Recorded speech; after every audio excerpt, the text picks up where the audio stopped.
Long before the digital age, before smartphones, before even the first computer was built, there was a man who saw the future. He predicted a world where people could access unlimited knowledge through a machine, where messages could travel instantly, and where all of humanity could be connected through an invisible web. This man lived in the 1800s.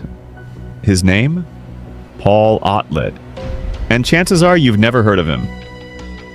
Born in Belgium in 1868, Otlet wasn't a scientist or an engineer. He was a librarian, a visionary, and a man obsessed with organizing knowledge. But don't let that fool you. His ideas were so ahead of their time that many experts now call him the father of the internet.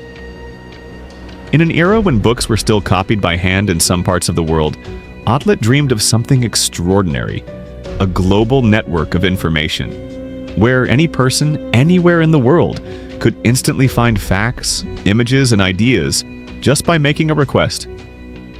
He called it the Mundaneum. It was meant to be a central hub for all human knowledge, a world brain, as he described it, where information would be stored, categorized, and shared freely. And here's where it gets eerie. Otlet imagined that one day people would have screens in their homes connected through telephone lines where they could call up books, articles, photos, videos, without ever leaving their room.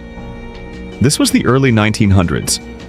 There were no televisions, no satellites, no internet, and yet he described what we now call Google, Wikipedia, and YouTube with stunning accuracy. To make his vision real, Otlet began a massive project. Along with his colleague Henri Lafontaine, who later won a Nobel Peace Prize, Otlet created something called the Universal Decimal Classification, a system to organize every piece of knowledge ever written. They collected over 12 million index cards, each one carefully annotated with facts, topics, and references. This wasn't just a library, it was a search engine made of paper, decades before computers existed. If someone wanted information, they could write to Otlet, and he or his team would manually search the database, find the answer, and send it back through the mail. Incredibly, this service handled thousands of requests from around the world. Otlet didn't stop there. He designed plans for connected workstations, much like modern desktops. He sketched out diagrams of global information networks, predicted hyperlinked text, and even imagined a form of virtual reality where people could explore simulated environments. But despite all this, Paul Otlet's work was eventually forgotten. Why? Because his dream came crashing down during World War II.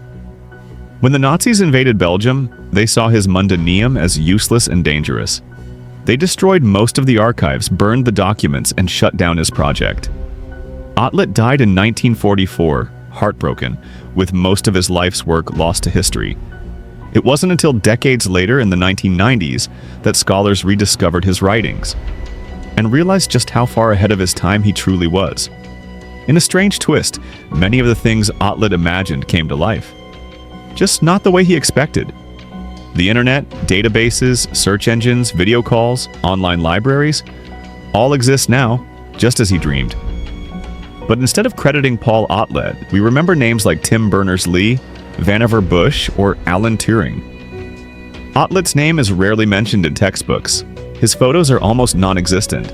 He's barely a footnote, a ghost in the history of the digital revolution. Yet his influence is undeniable. Some tech historians say that if World War II hadn't destroyed his project, Europe, not Silicon Valley, might have led the information age. Otlet's Mundaneum could have become the first global database. The internet might have looked completely different.